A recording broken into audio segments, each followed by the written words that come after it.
Welcome to General Psychology. This is Dr. Burlin, and I will be your guide as we go through this course. In this first lecture, we'll talk about the definition of psychology, its historical foundations, and some modern or contemporary approaches to psych, and specializations and careers today in psychology.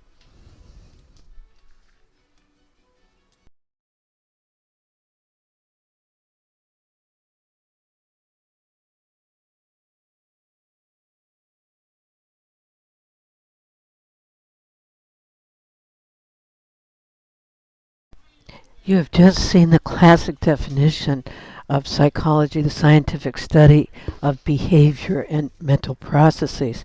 And this definition really foreshadows or picks up one of the big controversies in psychology. Should we study behavior? Behavior we can see, it's observable. Or should we particularly pay attention to mental processes, things that we can't see, such as our thoughts, feelings, perhaps even our unconscious? Often this is a debate between the Freudians, things we can't see, and the behaviorists.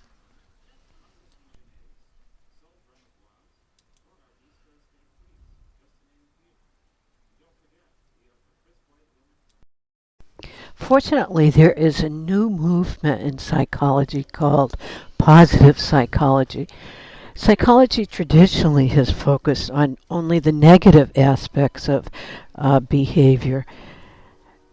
Positive psychology also adds experiences that people value, traits that help us function in a more healthy way, and positive group and civic values. So throughout the course, I will inject some issues of interest around positive psychology.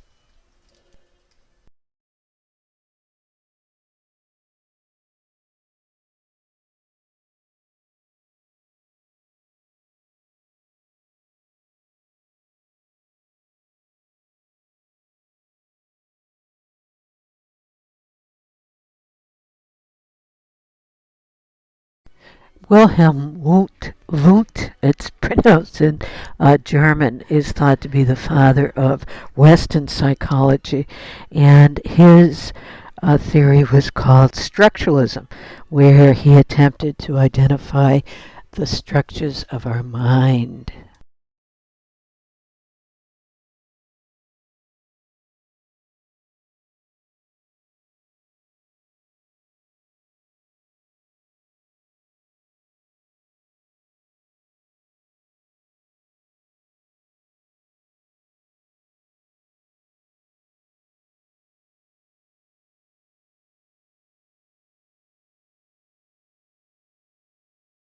So that was a little bit about the historical approaches. Now let's talk about the contemporary approaches. And I'm going to tell you a secret about this course. If you get these 6 points of view or perspectives right at the beginning, you'll have the foundation for our psychology course. We'll talk about the biological, the behavioral, the psychodynamic, the humanistic, the cognitive, and the socio-cultural point of view.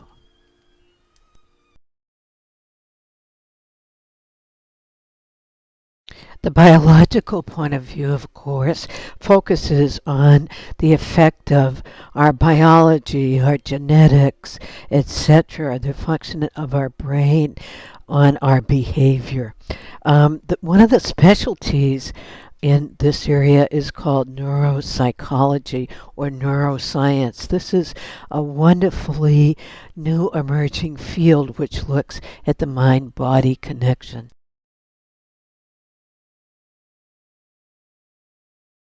The key to the behavioral view is let's only look at behavior which is observable and measurable. And two people to remember in this area are the father of behaviorism, John Watson, and B.F. Skinner. In the psychodynamic, or sometimes called the psychoanalytic approach, we need to know particular theorists, of course, the most famous being Sigmund Freud. We'll also study Erik Erikson, mention Alfred Adler, and Karen Horney. And the psychodynamic approach emphasizes our unconscious, things that we can't see, often looks at the conflict between our internal drives, uh, society, as well as early family experiences.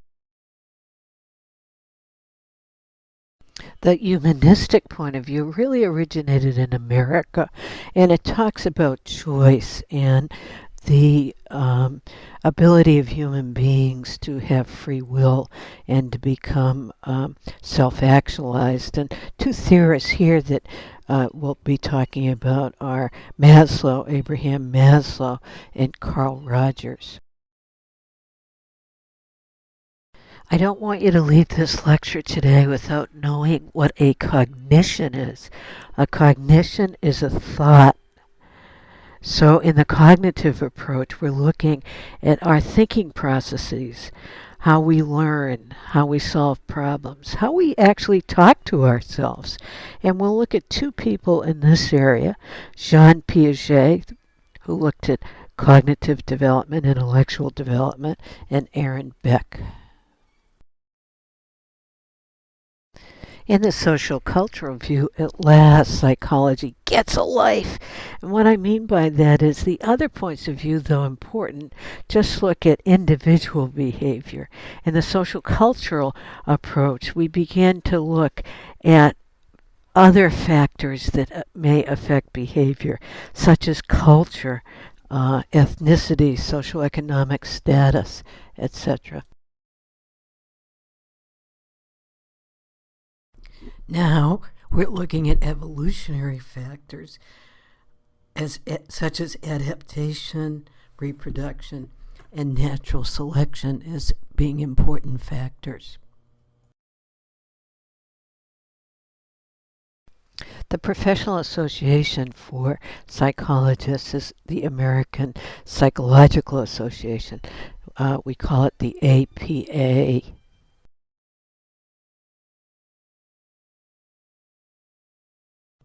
So, in summary, we're looking at 7 current psychological perspectives as we begin this course together.